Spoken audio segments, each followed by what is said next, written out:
Hello good morning friends. तो जैसे मैंने आपको बोला था, हमारा जो पहला वीडियो होगा वो होगा ईडियम एंड फ्रेजेस के बारे में। अब ईडियम एंड फ्रेजेस क्या होते हैं बेसिकली, इसमें इनको समझने के लिए में इंग्लिश की कोई खास जरूरत नहीं होती, बिकॉज ये एक वाक्य का एक पर्टिकुलर पार्ट होता है। तो पहले हमें समझना पड़ेगा इंग्लिश बेसिकली बनती कैसे। देखिए, इंग्लिश जो बनती है ना, वो बनती है अल्फ़ाबेट से। ठीक है, हमारे जो अल्फ़ाबेट्स हैं वो इसकी बेसिक कड़ी है। अब अल्फ़ाबेट से हम क्या बनाते हैं? वर्ड्स। वर्ड से हम क्या बनाते हैं? वर्ड से हम बनाते हैं, आप बोलेंगे सेंटेंसेस, लेकिन नहीं, हम वर्ड से सेंटेंसेस कभी नहीं बनाते। हम वर्ड से बनाते हैं यस फ्रेजेस। फ्रेजेस से हम बनाते हैं क्लॉजेस, और क्लॉजेस से हम बनाते हैं इवेंचुअली सेंटेंस। तो अब मैं ये मान के चल रहा हूँ कि भाई आप सबको अल्फ़ाबेट्स तो आते होंगे। अब अल्फ़ाबेट से वर्ड्स भी बना देंगे, हालांकि स्पेलिंग वाले में उसको कैसे करेंगे। अब हम चलते हैं फ्रेजेस, ईडियम एंड फ्रेजेस की तरफ। फिर हम थोड़ा क्लॉजेस के बारे में सोचेंगे, जब हम ग्रामर पार्ट सोचेंगे कैसे क्लॉजेस को जोड़ते हैं, फिर हम चलेंगे सेंटेंसेस में। तो ये बेसिक एक स्ट्रक्चर है, तो आपको समझना पड़ेगा। जैसे एक इमारत होती है ना, वो कैसे बनती है? खोदते हैं, उसके बाद उसके अंदर सारी चीज़ें डालते हैं, फिर हम उसको मजबूत करते हैं, उसके बाद हम धीरे धीरे एक ढांचा खड़ा करते हैं, फिर बाकी जितने एक्सेसरीज होता है वो लगाते हैं। ऐसी है ये बेसिकली अल्फाबेट से वर्ड, वर्ड से फ्रेजेस, फ्रेजेस से क्लॉजेस, क्लॉजेस सेंटेंसेस। ये वही तरीका है कि हम एक इमारत जो है उसका निर्माण करते हैं। ठीक, तो उसी तरीके से हम यहाँ पर बात करेंगे। तो अल्फाबेट से वर्ड, वर्ड से फ्रेजेस, फ्रेजेस से क्लॉजेस, और क्लॉजेस से इवेंचुअली सेंटेंसेस। तो जब हम बात कर रहे हैं इनकी, तो हम अब चलेंगे ईडियम एंड फ्रेजेस की तरफ। तो ईडियम एंड फ्रेजेस मैं आपको बताता रहूँगा। अगर कोई ऐसा होगा जो कि स्टोरी के थ्रू समझाना होगा, तो मैं आपको स्टोरी के थ्रू समझा दूंगा। तो पहला जो हमारा आज का ईडियम है वो है अंडर अ क्लाउड। पहला जो है वो है under a cloud. Under a cloud, under a cloud का मतलब होता है अंडर सस्पिशन, यानी कि कोई जो चीज़ है उस पर हमें डाउट है। तो अंडर अ क्लाउड का मतलब होता है अंडर सस्पिशन। ठीक है, अब अंडर अ क्लाउड का मतलब क्या होता है कि जैसे सपोज हमें किसी बंदे पर किसी तरह का कोई शक है, तो हम बोलेंगे he is under the cloud for his actions. वो अंडर सस्पिशन है, उस पर डाउट किया जा रहा है फॉर हिज एक्शन, उसके जो कृत्य हैं उनके लिए। सेकेंड है flogging a dead horse. Flogging a dead horse. अब फ्लॉगिंग का मतलब क्या होता है? फ्लॉगिंग का मतलब होता है चाबुक मारना। फ्लॉग है चाबुक। तो फ्लॉगिंग मतलब एक मरे हुए घोड़े को मार रहे हैं, फ्लॉग कर रहे हैं, उसको हम चाबुक मार रहे हैं। उससे क्या होगा? कुछ हासिल नहीं होगा। अभी मरा है वो, तो पहले ही मरा हुआ है, उसको मार के क्या मिलेगा? कुछ नहीं मिलेगा। तो यहाँ पर फ्लॉगिंग का डेड हॉर्स, फ्लॉगिंग का डेड हॉर्स का मतलब होता है wasting your effort on unalterable event. Wasting your efforts on unalterable events, ऐसी चीज़ों के बारे में अपनी एनर्जी वेस्ट करना जिसके अंदर कोई चेंज नहीं होने वाला। ठीक है, नेक्स्ट जो हमारा है वो है look down upon. Look down upon. Look down upon का मतलब क्या होता है कि जब हम किसी को घृणा की नज़र से देखते हैं, हम जब किसी को कि अपने से इन्फीरियर समझते हैं, जब हम किसी को समझते हैं कि मैं तो बहुत बेटर हूँ, तो व्हेन वी जब हम किसी को ऐसे देखते हैं कि ये तो यार मेरे लेवल का नहीं है, तो we look down upon that person. हम उस बंदे को लुक डाउन अपॉन करते हैं। नेक्स्ट है face the music. Face the music का क्या मतलब होता है? फेस द म्यूजिक का मतलब होता है टू गेट रिप्रीमाइंडेड, यानी कि डांट पड़ना। जो तुमने काम किया है ना उसके लिए you will face the music, बोलते हैं ना, आपने देखा होगा कभी कभी मूवीज के अंदर।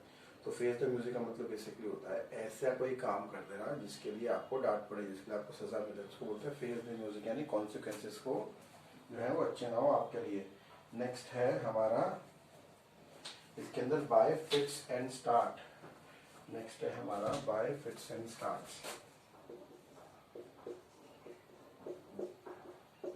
Bye fits and start. अब बाय फिट्स एंड स्टार्ट का मतलब क्या होता है कि कोई भी काम जो है वो कंटिन्यूसली नहीं करना, उसको रोक रोक के करना। ऐसा कोई भी काम करना, हम बोल सकते हैं अ sincere student doesn't work by fits and starts. Our sincere students work regularly, he doesn't work by fits and starts। तो ये बात कर सकते हैं, ठीक है ना। नेक्स्ट है इनफ रोप। नेक्स्ट है इनफ रोप। अब इनफ रोप का मतलब क्या है? इनफ रोप का मतलब है इनफ फ्रीडम, ठीक है ना। इनफ रोप यानी कि रस्सी दे रहे हैं किसी को, इसमें रस्सी का मैंने बताया ना, इसके अंदर कोई मेन चीज है ही नहीं। तो इनफ रोप का मतलब है किसी को इनफ फ्रीडम देना, to give enough freedom to someone, उसको बोलते हैं हम इनफ रोप। नेक्स्ट वन है इसके अंदर, इसके अंदर ऑल एट सी। और ऑल एट सी का मतलब होता है utterly confused. All at sea, all at sea का मतलब होता है अटरली कंफ्यूज्ड। तो मुझे लगेगा आप नहीं समझ पाएंगे, उसको मैं लिख रहा हूँ। और लेकिन अगर आप ऐसे इसको मैंने समझ पाया डालो तो मुझे बताइएगा, मैं नहीं समझ पाया। तो utterly confused, all at sea का मतलब होता है अटरली कंफ्यूज्ड। नेक्स्ट है हमारा in a tight corner. Next one है in a tight corner. In a tight corner का मतलब कोने में फंस गए, मतलब कि यानी कि कोने में फंस गए। इन अ टाइट कॉर्नर का मतलब होता है डिफिकल्ट सिचुएशन में फंस गए। हम कहाँ फंस गए? डिफिकल्ट सिचुएशन में हम फंस गए, ठीक है। नेक्स्ट है अ वाइल्ड गूस चेज। नेक्स्ट है अ वाइल्ड गूस चेज। अब वाइल्ड गूस आपने देखा होगा, वाइल्ड गूस जो होता है छोटा सा जानवर होता है चूहे जैसा, और वाइल्ड है यानी कि बहुत तेज भागता होगा, तो उसको पकड़ना बहुत मुश्किल है। यानी आप उसके पीछे भाग रहा है कोई बंदा, भागता जा रहा है, चलो आपके हाथ भी आ गया, भैया छोटा सा चूहा है, उसको खाने से इतनी कैलोरी नहीं मिलेगी जितना आप उसको पकड़ने में वेस्ट कर देंगे। तो वाइल्ड गूस चेज यानी कि ऐसा कोई काम करना जिसको करने के बाद भी आपको कोई फायदा नहीं मिला, उसको मतलब वाइल्ड गूस चेज। बेकार के काम में लगे, you are indulging yourself in a wild goose chase. You are indulging yourself in a wild goose chase. बेकार के काम में लगे हो, ये काम ना करो, कोई फायदा नहीं मिलने वाला तुम्हें, उसको बोलते हैं वाइल्ड गूस चेस। नेक्स्ट हम बोलेंगे फ्यूटाइल सर्च। Futile search. और फ्यूटाइल मतलब क्या होता है? एक होता है फर्टाइल। फर्टाइल मतलब ऐसी चीज जिसपे हमें कोई रिजल्ट मिले। फ्यूटाइल मतलब होता है बेकार। तो फ्यूटाइल से जो हम कर भी लें, हम उस पर काम भी डला, लेकिन उसका कोई रिजल्ट ना आए, फ्यूटाइल सर्च है, ठीक है ना। जैसे कि सपोज अगर मैं बोलता हूँ, सॉरी दोबारा लिख दूँ, अच्छा लिख देता हूँ। तो ये वाइल्ड गूस चेस तो पता था, तो मैं ये दोबारा लिख रहा हूँ, फ्यूटाइल सर्च। ऐसे कोई काम में लगना कि जो अगर उसको हमें सिला भी मिल जाए यानी उसमें हम कामयाब भी हो जाए, तो इवेंचुअली हमें कोई फायदा ना मिले, ठीक है। नेक्स्ट वन है पुटिंग 2 and 2 टुगेदर। ये ऐसे भी पूछा जाता है, to put 2 and 2 together. Putting 2 and 2 together. तो पुटिंग 2 and 2 टुगेदर, इसको हम हिंदी में बोल सकते हैं कड़िया जोड़ना। कड़िया जोड़ना यानी हमें कोई चीज़ दिखी, और जैसे डिटेक्टिव क्या करता है, दे पुट 2 and 2 टुगेदर, वो कड़िया जोड़ते हैं। अच्छा ये हुआ होगा, फिर ये हुआ होगा, फिर ये हुआ होगा, तो दे पुट 2 and 2 टुगेदर यानी कड़िया जोड़ना किसी चीज़ की, ठीक है। नेक्स्ट वन आप अगर देखें तो वो है on the cuff. On the cuff. अब ऑन द कफ का मतलब क्या होता है? ऑन द कफ का मतलब होता है, लाइक किसी ने बोला I bought my car on the cuff. I bought my car on the cuff. अब यहाँ बहुत इंपॉर्टेंट चीज़ है, कई लोग बोलते हैं आई ब्रॉट। देखिए ब्रिंग से निकला है ब्रॉट, और बाय से निकला है बॉट। तो अगर तो आप अपनी जो कार है वो मार के लाए हैं तो आप बोलिएगा आई ब्रॉट द कार, लेकिन अगर आप उसको खरीद के लाए तो आपने बोलना बॉट, ब्रॉट नहीं बोलना। तो ये थोड़ा सा इम्पोर्टेंट है, ठीक है ना। So I bought the car, not brought, ठीक है। अब ये on the cuff. On the cuff मतलब होता है ऑन द क्रेडिट, यानी मैं इसको जो है किस्तों में लेके आया हूँ, धार पे लेके आया हूँ, ऑन द कफ है, क्रेडिट पर है ये, ठीक है। तो ये इम्पोर्टेंट एस्पेक्ट है इसका। नेक्स्ट वन जो हमारा है 13 वो है out and out. Out and out मतलब होता है completely out and out. Out and out का मतलब होता है कंप्लीटली यानी थॉरली, पूरी तरह। Is an out and out honest man, वो बहुत ज़्यादा ऑनेस्ट मैन है। या फिर कोई आउट एंड आउट लायर हो तो वो तो बहुत ज़्यादा झूठा है भाई, आउट एंड आउट लायर है। नेक्स्ट है अ white elephant. Next is white, अब इसमें स्टोरी है, आपको स्टोरी सुनाता हूँ।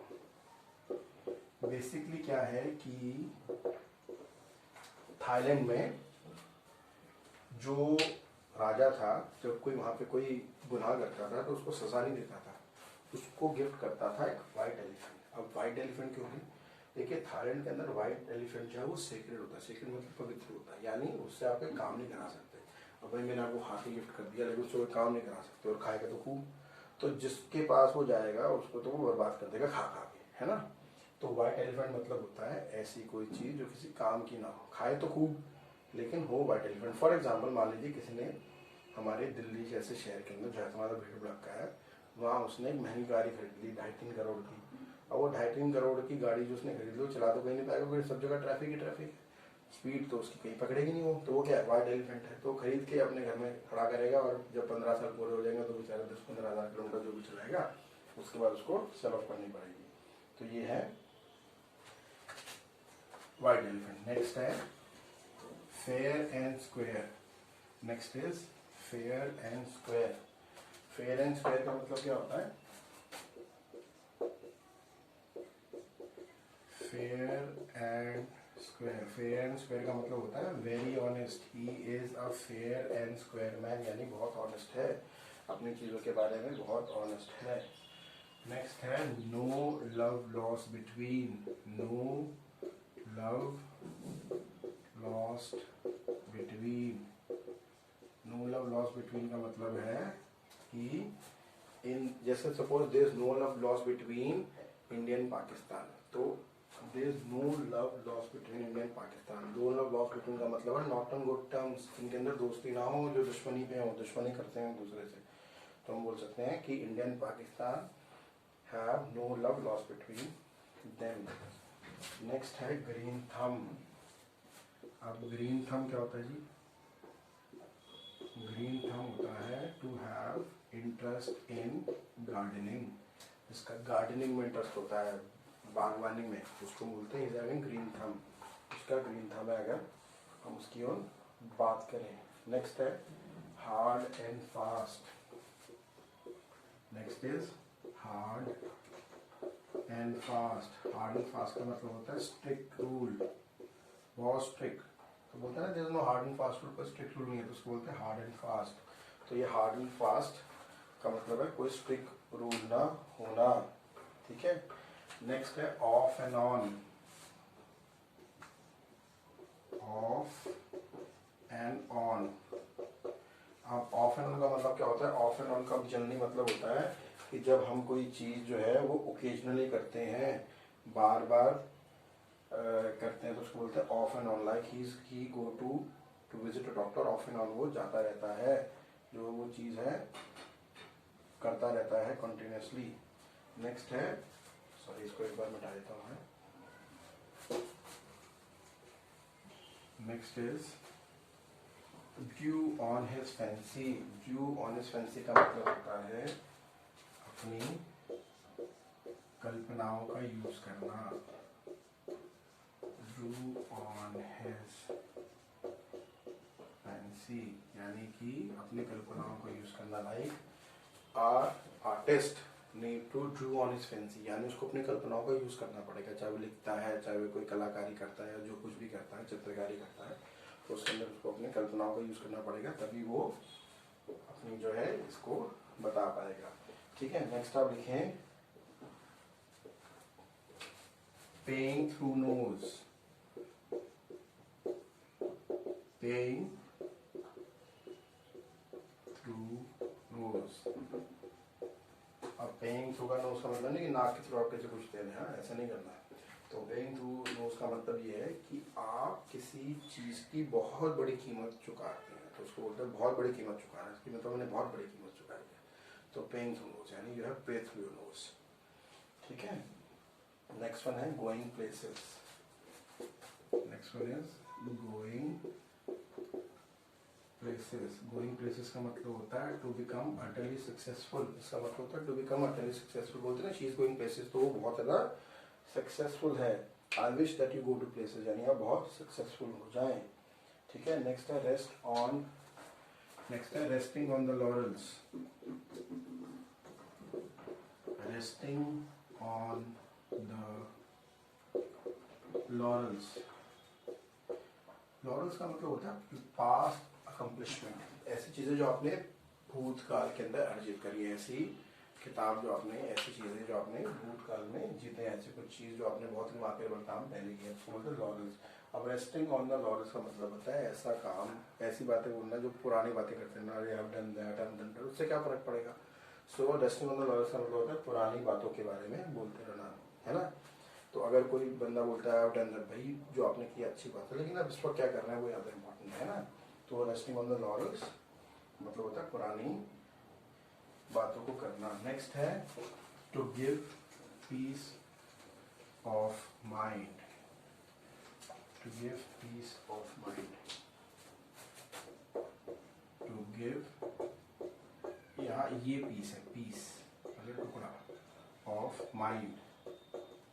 इस पीस ऑफ माइंड का मतलब है, इसको बोलते हैं ना ज्ञान देना, ज्ञान देना है ये।